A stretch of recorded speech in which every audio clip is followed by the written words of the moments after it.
And that is why any worker in Jamaica, public sector or private sector, security guard, police officer, anybody who earns overtime, if your total income is under $6 million a year, you will no longer pay tax on your overtime money.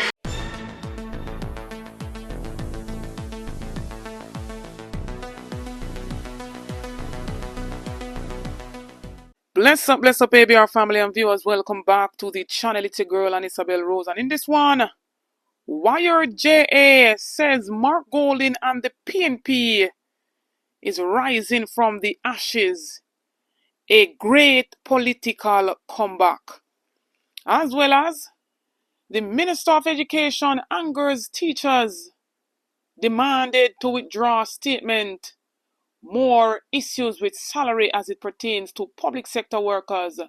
The commissioner of the fire brigade walks out on the officers during wage talks. Stay tuned for the details at hand. Don't forget to like, share and subscribe to the channel. Another mountain, another problem for public sector workers as it relates to their payment.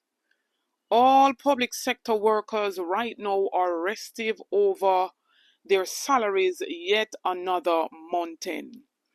Right now, the police officers, nursing staff, fire brigade staff are complaining of late or reduced payment. It is said that some will not be paid until Monday coming.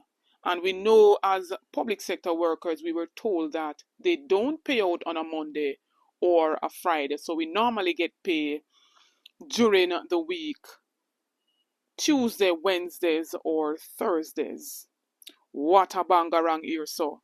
So it happens that the fire brigade team had a meeting with their commissioner, Mr. Stuart Beckford, who walked out during the meeting and ended up calling the police on a Corporal Leo Bennett, the same man who was standing up for the fire brigade team amid stress over salaries and other stressors. And he was the one who basically climbed the halfway tree transport center all the way up to the top. And at one point he was basically demoted. And so, hear what he had to say.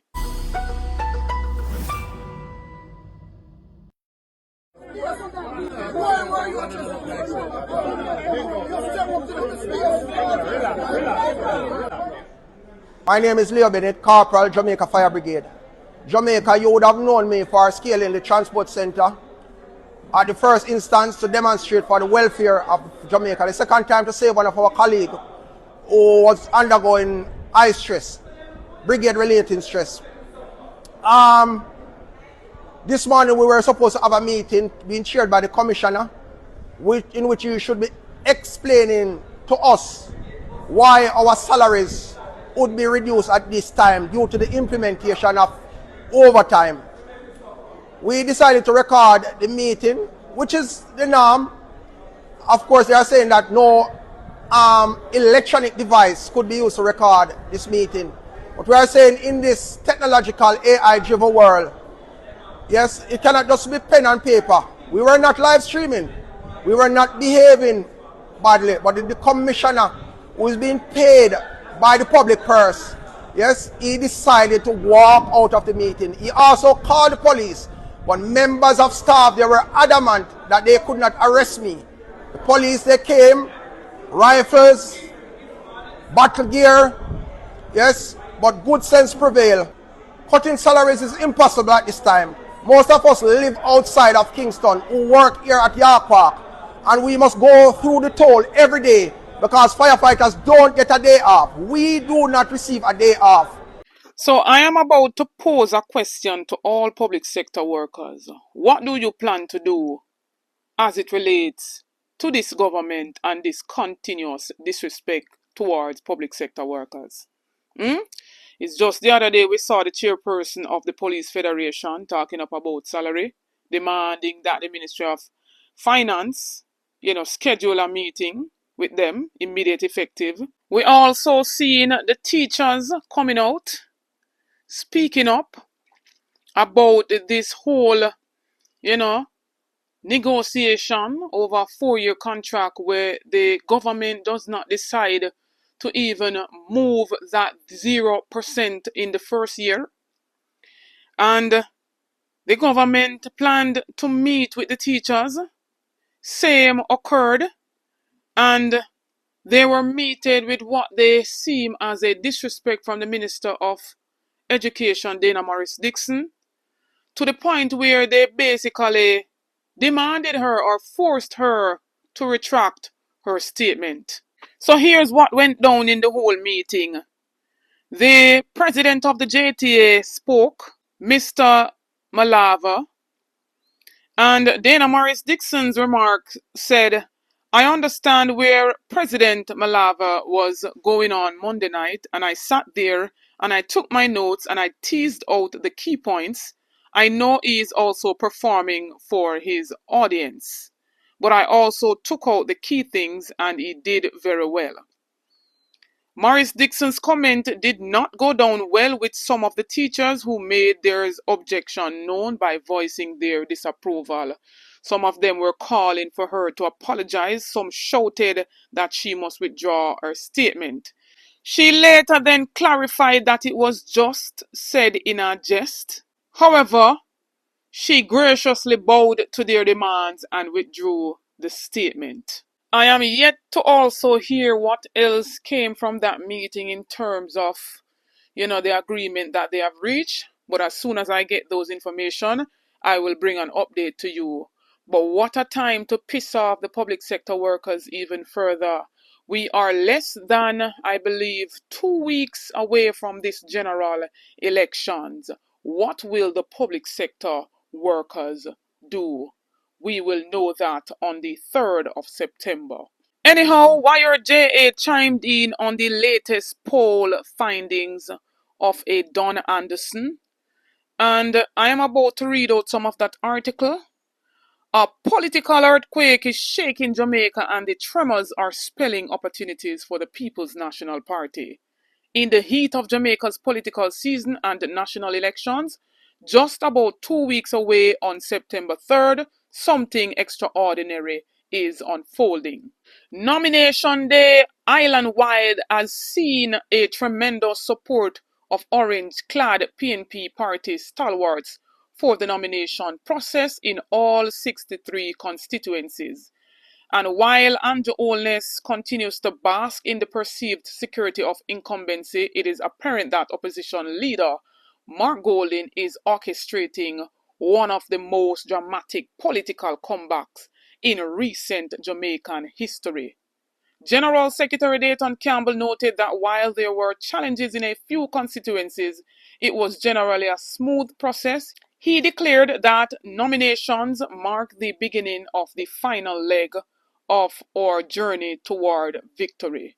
We stand united, ready and committed to building a fairer, more just Jamaica under the leadership of Mark Jefferson Golding.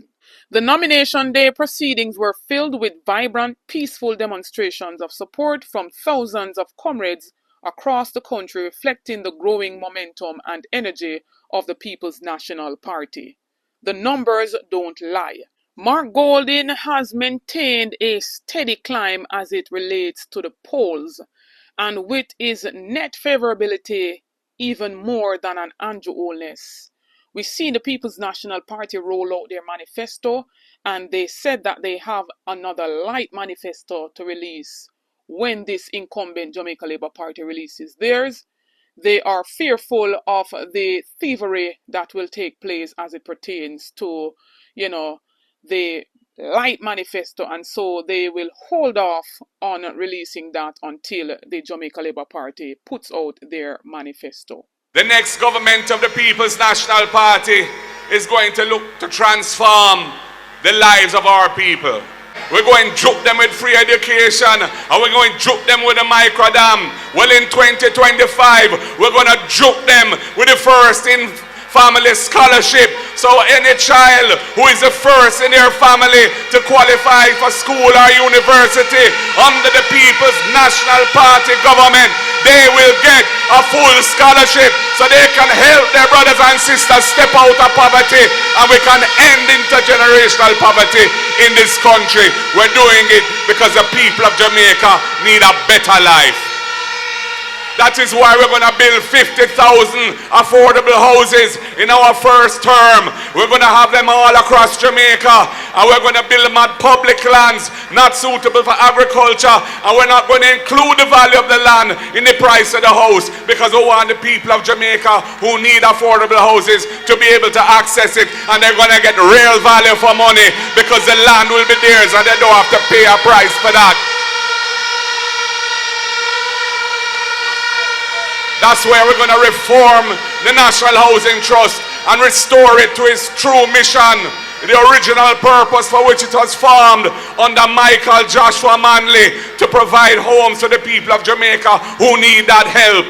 That's why young people who would love to have their own home and step up onto ownership and can't afford the deposit, we're going to set aside a fund of $1 billion per year in the National Housing Trust and provide a grant, money that they don't have to repay. Anyone under up to 45 years old who has been a subscriber to the National Housing Trust for up to 2 years can qualify when they're buying their first house for that grant under the Young Person Deposit Fund. Time come for a better life. And that is why we have the rent to own program, because we realize right now too many of our people are excluded from accessing a mortgage loan to buy a house because they can't prove their income, because they don't have a formal pay slip. They might be a farmer, they might be a taxi operator, they might be a cook shack operator, they might be a cosmetologist or a barber or a hairdresser. Our rent-to-own program is for you. You will be able to go into possession of one of those houses we're going to build, and you can go in as a tenant, and as long as you're paying your rent and the rent is equivalent to the mortgage, after 6 months, if you're on target, we will say you have proved your income, you're entitled to the mortgage loan, you can draw down the financing and step up from being a tenant to being an owner with your owner door key, because the time come for a better life. And when it comes to the workers of this country, I don't care if them feel it's a disrespect to say I am like a security guard. Me not better than no security guard. Me not better than nobody. I just come here to serve my people. Born here, grow here, live here, me nah live here. And that is why any worker in Jamaica, public sector or private sector, security guard, police officer, anybody who earns overtime, if your total income is under $6 million a year, you will no longer pay tax on your overtime money. You will get it tax-free.